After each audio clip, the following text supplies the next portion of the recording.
அன்பு கூறவே அதிகமா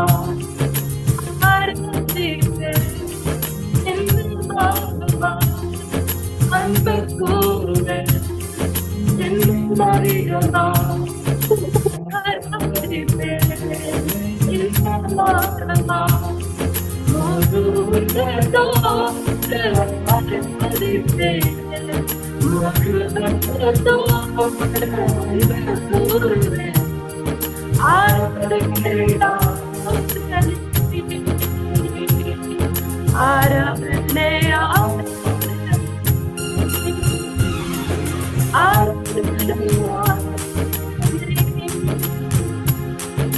ആരാധനേ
രാത്രി ഷാലറ്റിനോടും ഷെയ്നോടുമുള്ള നന്ദി അറിയിക്കുന്നു. പ്രിയ കുഞ്ഞുങ്ങളെ പിന്നെയും കർത്താവ് അനുഗ്രഹിക്കുകയും ഉപയോഗിക്കുകയും ചെയ്യട്ടെ എന്ന് ആത്മാർത്ഥമായിട്ട് പ്രാർത്ഥിക്കുകയും ചെയ്യുന്നു.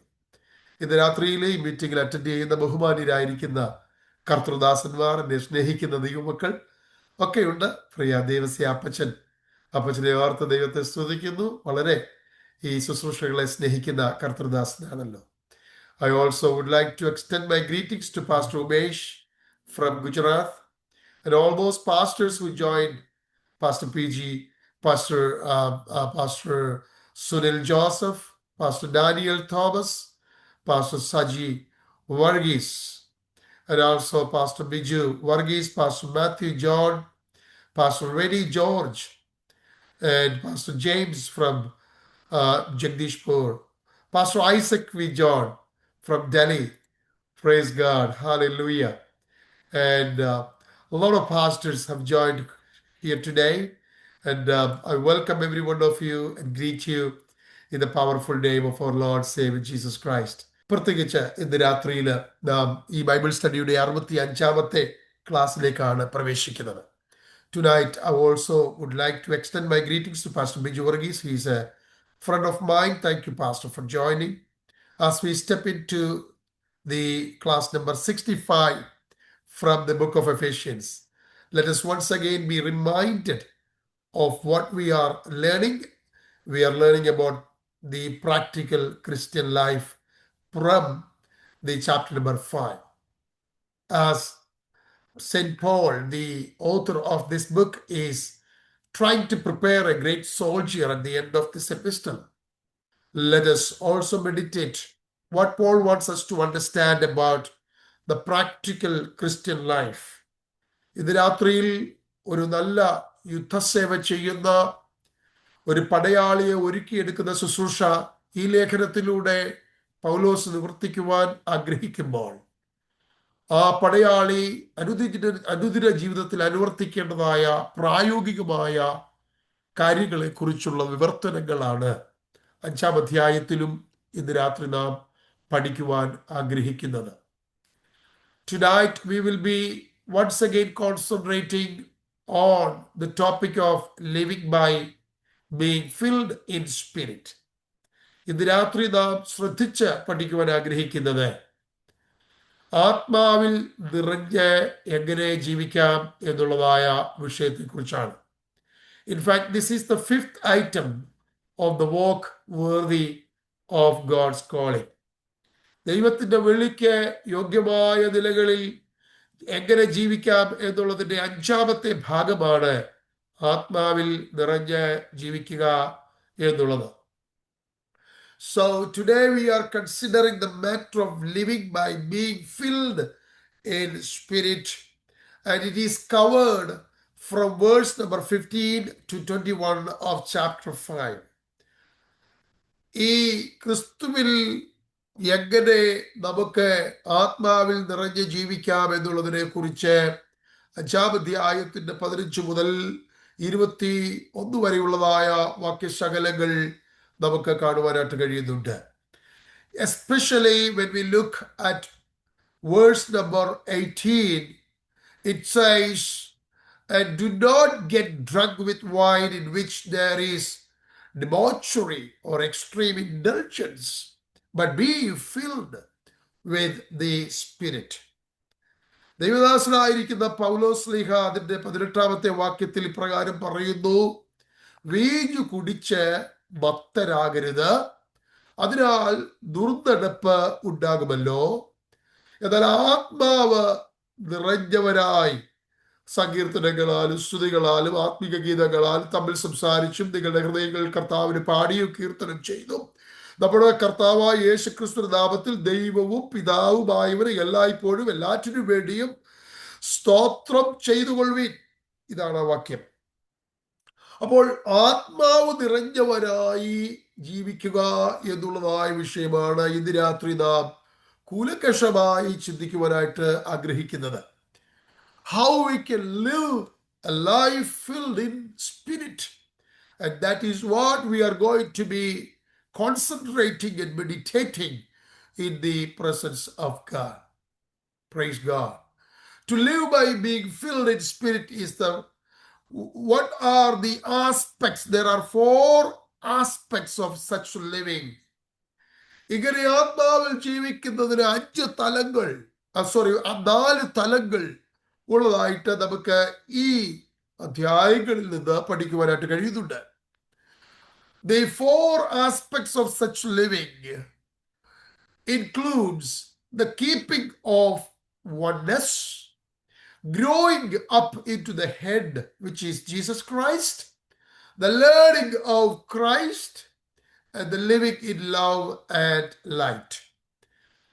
ആത്മാവിൽ ജീവിക്കുന്നതിന്റെ 5 തലങ്ങളാണ്: ഐക്യതയിൽ ജീവിക്കുക, ക്രിസ്തു എന്ന തലയോളം വളരുക, ക്രിസ്തുവിനെ കുറിച്ച് നാം പഠിക്കുക, സ്നേഹത്തിലും വെളിച്ചത്തിലും ജീവിക്കുക എന്നുള്ളത്.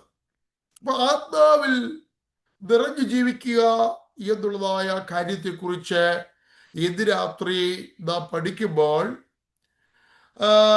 many of the Pentecostals or charismatic people may regard the Spirit in verse number 18 as only the manifestation of the Holy Spirit. ഒത്തിരി പെന്തക്കോസ്റ്റൽ അനുഭവത്തിൽ ജീവിക്കുന്നവരും കരിസ്മാറ്റിക്കുകാരും ഒക്കെ ചിന്തിക്കുന്നത് 18ാം വാക്യത്തിലെ ആത്മാവിൽ നിറയുക എന്നുള്ളതിനെ കുറിച്ച് ചിന്തിക്കുമ്പോൾ ആത്മാവിന്റെ പ്രത്യക്ഷമായ അനുഭവങ്ങളായിരിക്കുന്ന അന്യഭാഷാ ഭാഷണവും അതിന്റെ ശക്തിയും ഒക്കെ മാത്രമേ ഉള്ളൂ എന്ന് ചിന്തിക്കുന്നതായ പ്രിയപ്പെട്ടവർ നമുക്ക് ചുറ്റുപാടുമുണ്ട്. So focusing mainly only the manifestation or the gift of the Holy Spirit, ആത്മാവിന്റെ കൃപാവരങ്ങളെ കുറിച്ച് മാത്രം ചിന്തിക്കുന്ന ഒരു ചിന്താധാരയുണ്ട്. So of course we must be exercising the gift of the Holy Spirit. നാം ദൈവത്തിന്റെ പരിശുദ്ധാത്മാവിലൂടെയുള്ളതായ അതിന്റെ വരങ്ങളെ തീർച്ചയായും ജീവിതത്തിൽ എക്സസൈസ് ചെയ്യുന്നവർ തന്നെ ആയിരിക്കണം. However, according to the Greek text, Paul here is not saying that we should be filled with the Spirit, but he is saying that we should be filled in our spirit. ഇതിന്റെ യഥാർത്ഥമായിരിക്കുന്ന Greek ടെക്സ്റ്റിലേക്ക് അല്ലെങ്കിൽ എഴുത്തിലേക്ക് നമ്മൾ കടന്നു ചെല്ലുമ്പോൾ ആത്മാവിനാൽ നിറയപ്പെടുക എന്നുള്ളതല്ല പൗലോസ് അവിടെ പറയാൻ ആഗ്രഹിക്കുന്നത്. ആത്മാവിൽ നിറയുക എന്നുള്ളതാണ് പറയുന്നത്. ആത്മാവ് നിറഞ്ഞവരായി, ആത്മാവ് നിറഞ്ഞവരായി എന്നാണ് ആ പദം മലയാളത്തിലും കൊടുത്തിരിക്കുന്നത്. സോ ദൈവം മനുഷ്യനെ 3 ഘടകങ്ങൾ കൊണ്ട് സൃഷ്ടിച്ച കാര്യം നമുക്കറിയാം. ദേഹം, ദേഹി, ആത്മാവ്. God has created the man with the 3 elements: body, soul, and spirit. The question is, what is being filled in our spirit? എന്താണ് ആത്മാവ് നിറഞ്ഞവരായി എന്നുള്ളത് കൊണ്ട് പൗലോസ് അർത്ഥമാക്കുന്നത്? So, the meaning of being filled in spirit is that we will have all the riches of Christ and to all the fullness of God filled in our spirit. ദൈവത്തിന്റെ എല്ലാ നിറവോളം, ക്രിസ്തുവേശുവിലുള്ള എല്ലാ നിറവോളം നിറയുക എന്നുള്ളതാണ് മറ്റൊരിടത്ത് പൗലോസ് അതിനെക്കുറിച്ച് പറഞ്ഞിരിക്കുന്നതായിട്ട് നമുക്ക് കാണുവാനായിട്ട് കഴിയുന്നു. സോ അതിന്റെ അർത്ഥം നമ്മൾ അകത്ത് ദൈവത്തിന്റെ എല്ലാ നിറവിനോളം നിറഞ്ഞു വരിക.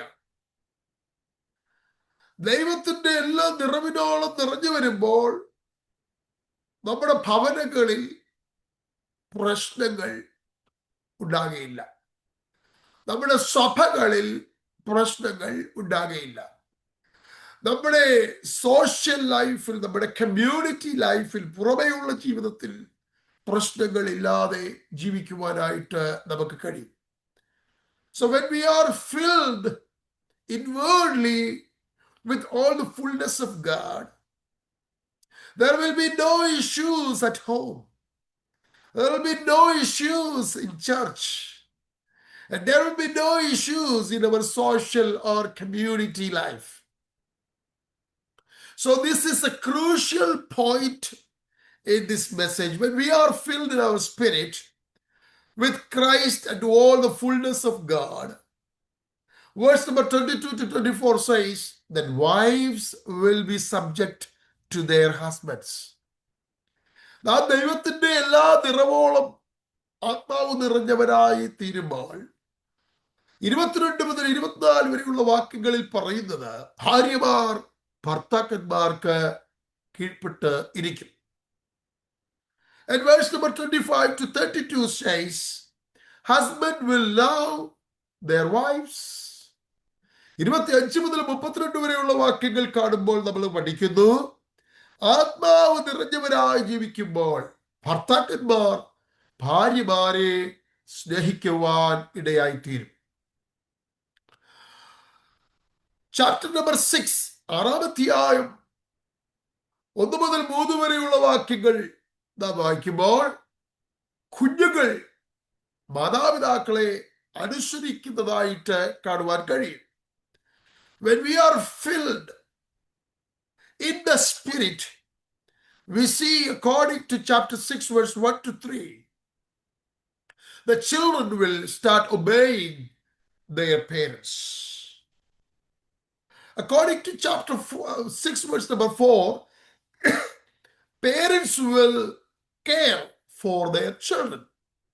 6-ാം അധ്യായത്തിന്റെ 4-ാം വാക്യം അനുസരിച്ച് ആത്മാവ് നിറഞ്ഞവരായി തീരുമ്പോൾ മാതാപിതാക്കൾ കുഞ്ഞുങ്ങളെ പരിപാലിക്കുന്നവരായി തീരുവാനായിട്ട് ഇടയായിത്തീരും.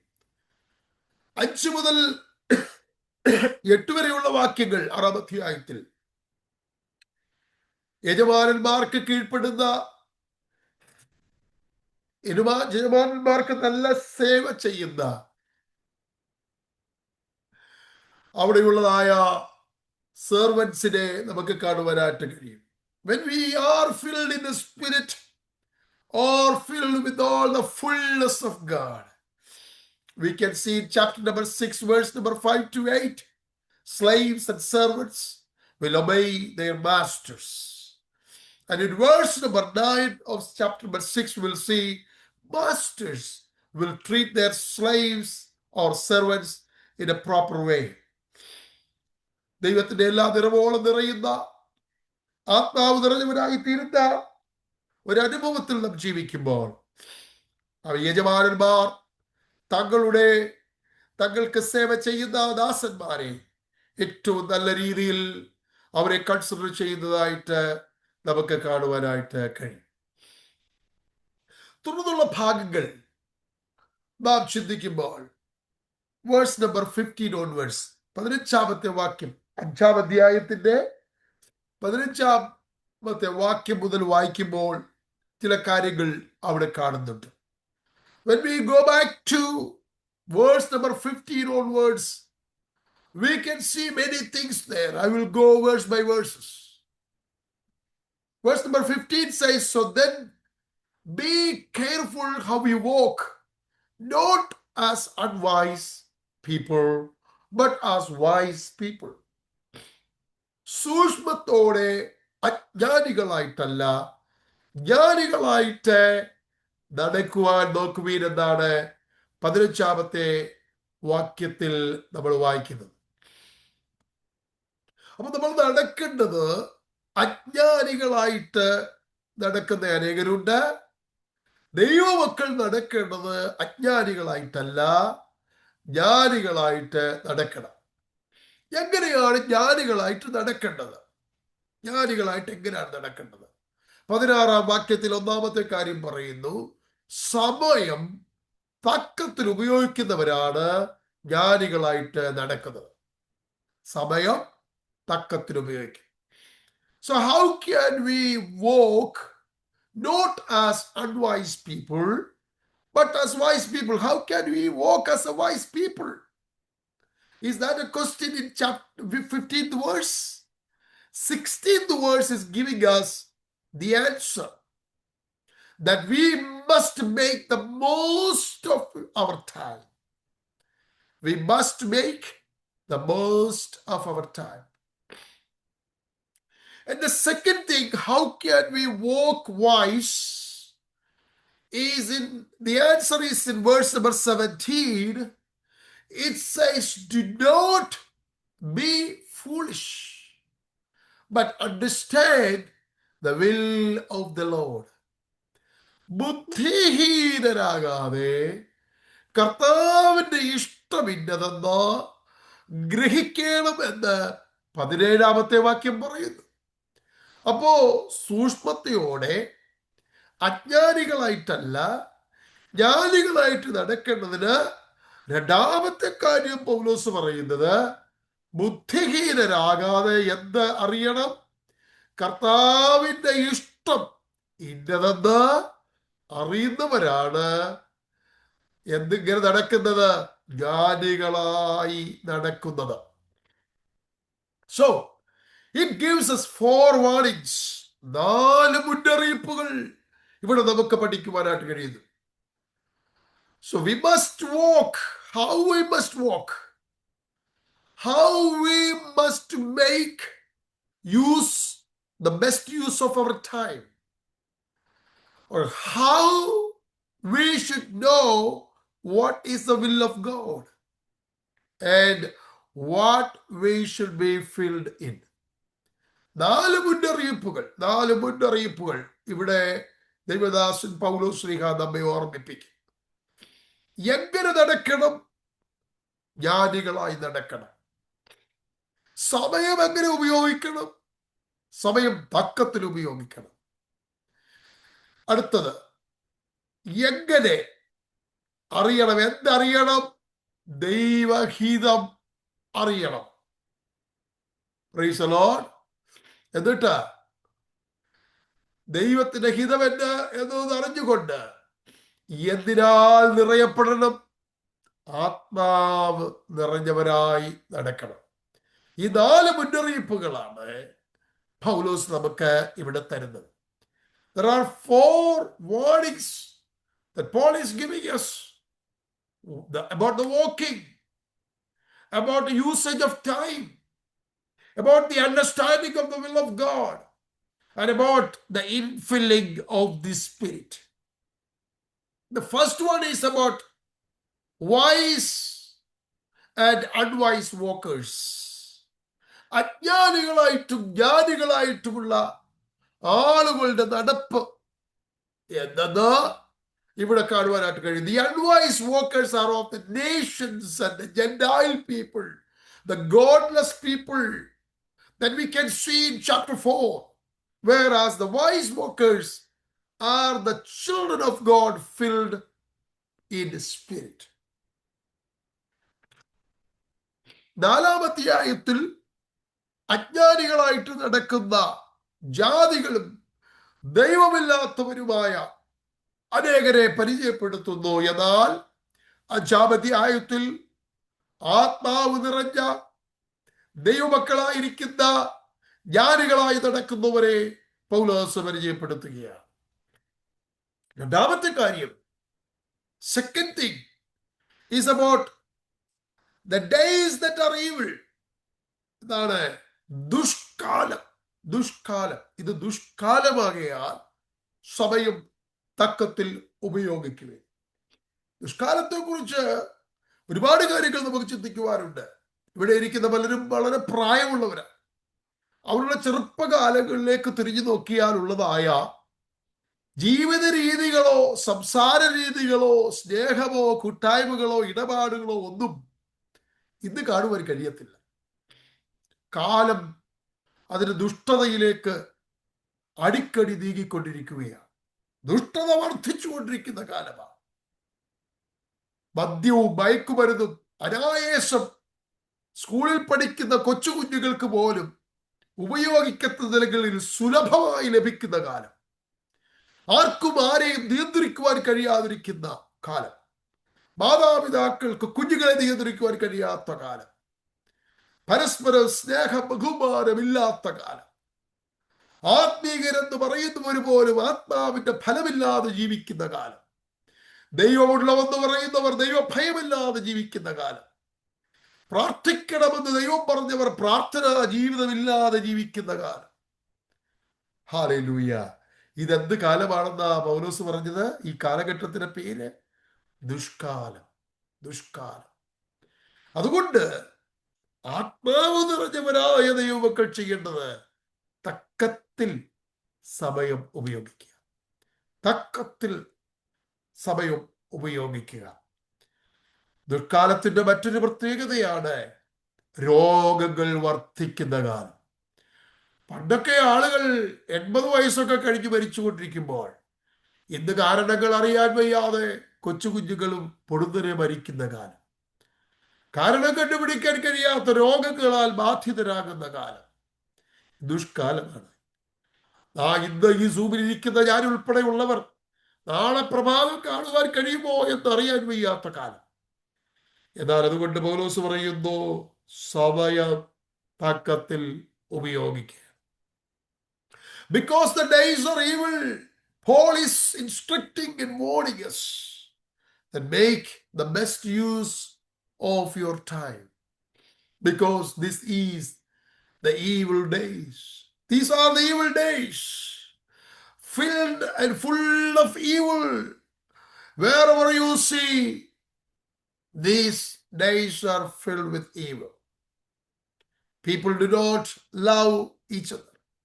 People do not respect each other. Anyone can use drugs and alcohol without control. Nobody is going to advise and nobody is going to receive advice. Hallelujah. All the legal systems may go into corruptions. We will not get any justice in this world. And the diseases are coming and taking the lives of the people, no matter what age of the people are. And this is the time where the spiritual people are not able to continue in their spiritual life. The prayerful people are not able to pray. The people who are supposed to be living in this world, loving each other and taking care of others, they're not able to do that because these days are the evil days. And God said, Paul says, we must take the best use of these days. ഇത് ദുഷ്കാലമാകിയാൽ സമയം തക്കത്തിൽ ഉപയോഗിക്കും. ഗലാത്യ ലേഖനം 1-ാം അധ്യായത്തിന്റെ 5-ാം വാക്യം, ഗലാത്യ ലേഖനം 1-ാം അധ്യായത്തിന്റെ 3-ാം വാക്യം, Galatians chapter 1 verse 3 says, so that he might rescue us from this present evil age, according to the will of our God and Father, to whom be the glory forever. Amen. ഗലാത്യർ 1:3 പറയുന്നു, ഇപ്പോഴത്തെ ദുഷ്ടലോകത്തിൽ നിന്ന് നമ്മെ വിടുവിക്കേണ്ടതിന് നമ്മുടെ പാപങ്ങൾ നിമിത്തം തന്നെത്താൻ ഏൽപ്പിച്ചു കൊടുത്തവനായി നമ്മുടെ കർത്താവായ യേശു ക്രിസ്തുവിൽ നിന്നും നിങ്ങൾക്ക് കൃപയും സമാധാനവും ഉണ്ടാകട്ടെ. അവരെന്തേക്കും മഹത്വം. ആമേൻ. So this is the time of evil days, full of harmful things which destroys and injure the spoil our time. It is full of destructive things that distract us from our target. ഈ കാലഘട്ടം എന്ന് പറയുന്നത് ദുഷ്ടത നിറഞ്ഞ ദിവസങ്ങളുള്ള കാലഘട്ടമാണ്. ഇത് നമ്മുടെ സമയത്തെ നശിപ്പിക്കും, നമ്മുടെ സമയത്തെ പാഴാക്കും. അതുമാത്രമല്ല, നമ്മുടെ വിരുദ് കൂടെ തെറ്റിച്ചു കളയുന്ന വിനാശകരമായ കാര്യങ്ങൾ നിറഞ്ഞ സമയമാണ് എന്നുള്ള കാര്യം നമ്മൾ മറന്ന് കളയരുത്. Therefore, we must walk wisely, that we may redeem the time, seizing every opportunity and making the best use of every opportunity that we are gifted by God. അതുകൊണ്ട് നമ്മുടെ നടപ്പ് അജ്ഞാനികളായിട്ടല്ല, ജ്ഞാനികളായി നടന്നുകൊണ്ട് സമയം തക്കത്തിൽ, ദൈവം തരുന്ന സമയങ്ങൾ തക്കത്തിൽ ഉപയോഗിച്ചുകൊണ്ട് ആമേൻ ജീവിക്കുവാനാണ് പൗലോസ് നമ്മെ കുറിച്ച് ആഗ്രഹിക്കുന്നത്. Praise the Lord. Hallelujah. Glory to God. Hallelujah. Now the next thing is not being foolish. Not being foolish, but understanding the will of the Lord. ബുദ്ധിഹീനരാകാതെ, അടുത്ത കാര്യം ഇതാണ്, ബുദ്ധിഹീനരാകാതെ കർത്താവിന്റെ ഇഷ്ടം ഇന്നതെന്ന് ഗ്രഹിച്ചുകൊള്ളുവീൻ. 17-ാമത്തെ വാക്യം, എഫേസ്യർ 5:17. Therefore do not be foolish, but understand the will of our Lord. So not knowing the will of the Lord is the main cause of our time being wasted. ദൈവത്തിന്റെ ഇഷ്ടം ഇന്നതെന്ന് ഗ്രഹിക്കുവാൻ കഴിയാതെ പോകുന്നതാണ് നമ്മുടെ സമയം നഷ്ടമായി തീരുന്നതിന്റെ ഒരു കാരണം. നമ്മുടെ സമയം തക്കതായിട്ട് ഉപയോഗിക്കാൻ കഴിയാത്തതിന്റെ ഒരു കാരണം ദൈവത്തിന്റെ ഇഷ്ടം എന്താണെന്ന് ഗ്രഹിക്കുവാൻ കഴിയാതിരിക്കുന്നതാണ്. അങ്ങനെ ദൈവത്തിന്റെ ഇഷ്ടം എന്നതെന്ന് ഗ്രഹിക്കാൻ കഴിയാതിരിക്കുന്നതിനെ ഫൂളിഷ്, ബുദ്ധിഹീനർ എന്നാണ് പൗലോസ് ഇവിടെ പറയുന്നത്. Glory to God. And then Paul is calling those people foolish people because they are not able to understand what the will of the Lord is. And therefore, in verse number 18, Paul is saying, be filled in spirit. അതുകൊണ്ട് തന്നെയാണ് 18-ാമത്തെ വാക്യത്തിൽ പൗലോസ് പറയുന്നത്, ആത്മാവ് നിറഞ്ഞവരായി തീരണം. Do not be drunk with wine, in which is dissipation. അതുകൊണ്ട് ദുർനടപ്പുണ്ട്. But be filled in spirit. ആത്മാവ് നിറഞ്ഞവരായി തീരുക. When someone drinks alcohol, it causes them to be dissipated, meaning their mind will be scattered.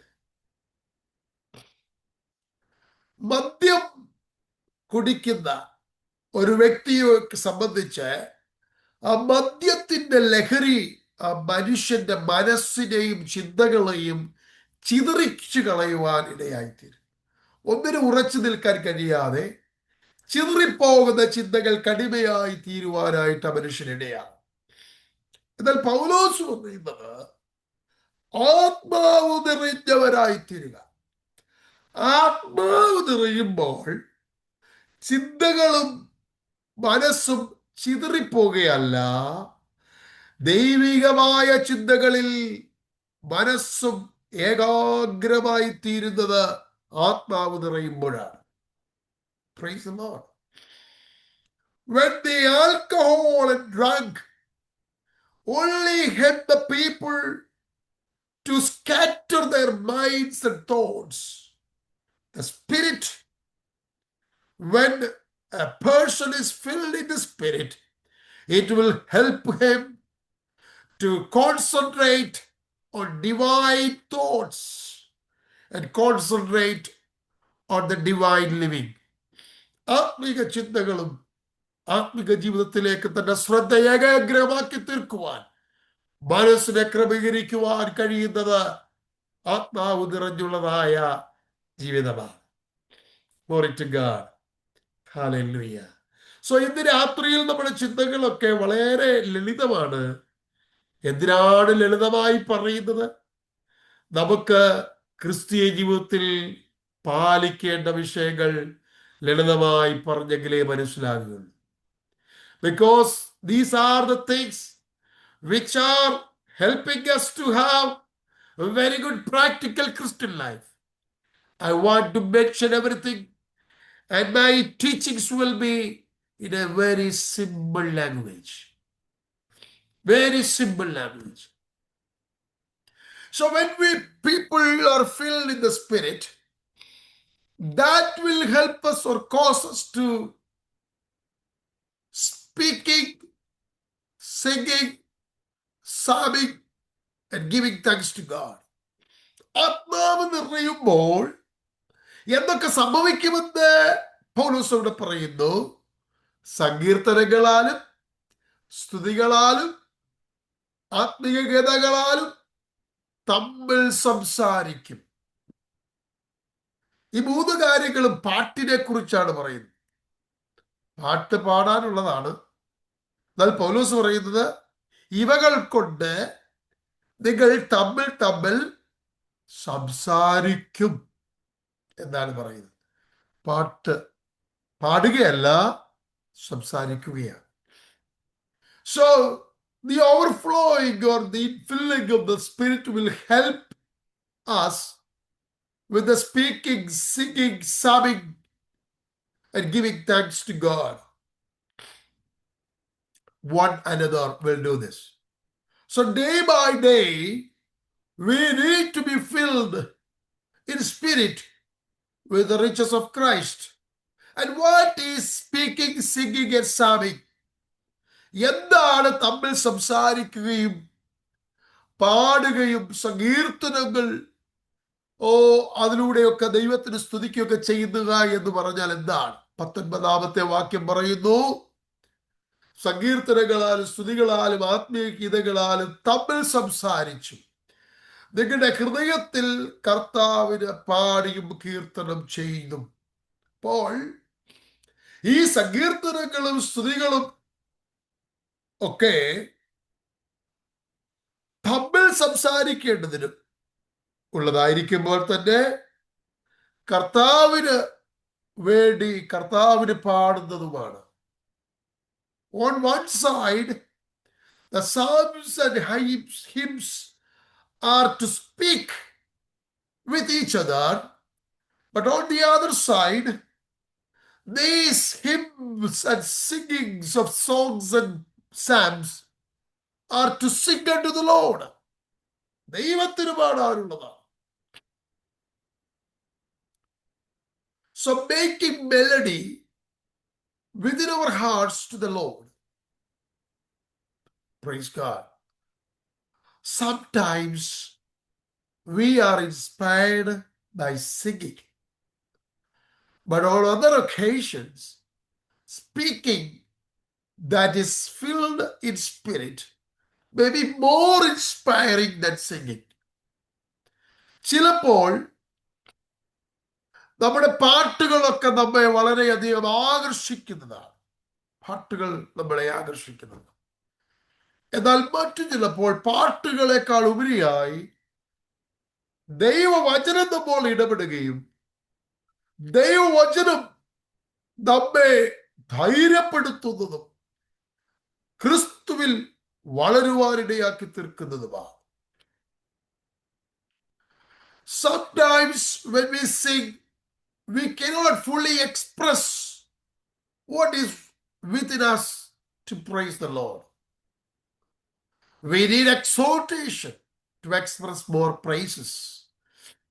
ചിലപ്പോൾ നമ്മൾ പാട്ട് പാടുമ്പോൾ നമ്മുടെ ജീവിതത്തിലെ എല്ലാ കാര്യങ്ങളും ആ പാട്ടിനകത്തൂടെ നമുക്ക് പറയാൻ കഴിയത്തില്ല. എന്നാൽ വാ തുറന്ന് സംസാരിക്കുമ്പോൾ, ദൈവത്തോട് സംസാരിക്കുമ്പോൾ നമുക്ക് നമ്മുടെ ജീവിതത്തിന്റെ എല്ലാ രഹസ്യങ്ങൾ പോലും ദൈവത്തോട് പറയുവാനായിട്ട് കഴിയും. So there are three things Paul is mentioning here. One is the Psalms, second is the hymns, and third one is spiritual songs. സങ്കീർത്തനങ്ങൾ, സ്തുതികൾ, ആത്മിക ഗീതങ്ങൾ എന്ന മൂന്ന് കാര്യങ്ങളെ കുറിച്ച് പൗലോസ് ഇവിടെ പറയും. All these are needed in order for us to be filled with and to overflow in spirit in our Christian life. ഇതെല്ലാം നമ്മുടെ ആത്മിക ജീവിതത്തിൽ ആവശ്യമായിരിക്കുന്ന കാര്യങ്ങൾ, അതിശ്രേഷ്ഠമായിരിക്കുന്ന കാര്യങ്ങളാണ്. എന്നാൽ ഇതുകൊണ്ടൊക്കെ ചെയ്യേണ്ടത്, അൾട്ടിമേറ്റായി ആത്യന്തികമായി ചെയ്യേണ്ടത് ദൈവത്തെ മഹത്വപ്പെടുത്തുക എന്നുള്ള കാര്യമാണ്. Praise God. Verse number 20 says, with our psalms, with our hymns, with our spiritual song, ultimately, what we should be doing is nothing but giving thanks to God. ദൈവത്തിന് സ്തോത്രം ചെയ്യുക, ദൈവത്തെ സ്തുതിക്കുക എന്നുള്ളതാണ് ആത്യന്തികമായി ഇതുകൊണ്ടെല്ലാം അർത്ഥമാക്കുന്നതായ കാര്യമെന്ന് പറയുന്നത്. Paul says we give thanks at all times for all the things. എപ്പോഴാണ് ദൈവത്തെ സ്തുതിക്കേണ്ടത് എന്ന് പൗലോസ് പറയുന്നുണ്ട്. എപ്പോഴാണെന്നറിയാമോ? 20-ാമത്തെ വാക്യം, നമ്മുടെ കർത്താവായ യേശുക്രിസ്തുവിന്റെ നാമത്തിൽ ദൈവവും പിതാവുമായവന് എപ്പോഴൊക്കെ, എല്ലായ്പ്പോഴും, എന്തിനു വേണ്ടി? എല്ലാറ്റിനു വേണ്ടി സ്തോത്രം ചെയ്തുകൊള്ളുവീൻ. And Paul is trying to teach us when and for what we should give thanks to God. He says we should give thanks to God the Father, not only at good times, but also at all times. നല്ല സമയത്ത് മാത്രമല്ല, എല്ലാ സമയത്തും. എല്ലായ്പ്പോഴും എന്നുള്ള മലയാളം വാചകവാക്കാണ് ഉപയോഗിച്ചിരിക്കുന്നത്. നമ്മൾ നല്ല സമയത്ത് മാത്രമല്ല, എല്ലാ സമയത്തും എന്ത് ചെയ്യണം? ദൈവവും പിതാവുമായവന് സ്തോത്രം ചെയ്യണം. Not only for good things, but for all the things we must praise God. നല്ല കാര്യങ്ങൾക്ക് വേണ്ടി മാത്രമല്ല, എല്ലാറ്റിനും വേണ്ടിയും സ്തോത്രം ചെയ്യണം. Even at the worst times, we should give thanks for all the things to God our Father. ജീവിതത്തിന്റെ ഏറ്റവും പ്രതിസന്ധി നിറഞ്ഞ, നിരാശ നിറഞ്ഞ സമയത്തും എല്ലാറ്റിനു വേണ്ടിയും നമ്മൾ ദൈവവും പിതാവുമായവന് സ്തോത്രം ചെയ്യുന്നവരായിരിക്കും. Glory to God. The next subject we are going to learn about is verse number 21. I'll only take 2-3 minutes and then we will conclude the meeting. The rest of it we will discuss next week, if God willing. And verse number 21 says, subject to one another in the fear of Christ. 21-ാമത്തെ വാക്യം പറയുന്നു, ക്രിസ്തുവിന്റെ ഭയത്തിൽ അന്യോന്യം കീഴ്പ്പെട്ട് ഇരിക്കുവീൻ. When we think about subjection or being subject to one another, we always think that the younger people should be subject to older people. കീഴ്പ്പെട്ടിരിക്കണം, അന്യോന്യം കീഴ്പ്പെട്ടിരിക്കണമെന്ന് പറയുമ്പോൾ നമുക്ക് പെട്ടെന്ന് ചിന്തയിൽ വരുന്നത് പ്രായം കുറഞ്ഞവർ പ്രായം കൂടിയവർക്ക് കീഴ്പ്പെട്ടിരിക്കണം, ഭാര്യമാർ ഭർത്താക്കന്മാർക്ക് കീഴ്പ്പെട്ടിരിക്കണം, ബിലീവേഴ്സ് അല്ലെങ്കിൽ വിശ്വാസികൾ ദൈവദാസന്മാർക്ക് കീഴ്പ്പെട്ടിരിക്കണം. വളരെ നല്ല കാര്യമാണ്, അങ്ങനെ തന്നെ ചെയ്യണം. But that is not only what Paul is saying. We must think that only small people or younger people or believers must only subject to pastors. All those things we may think, but Paul is not only saying that.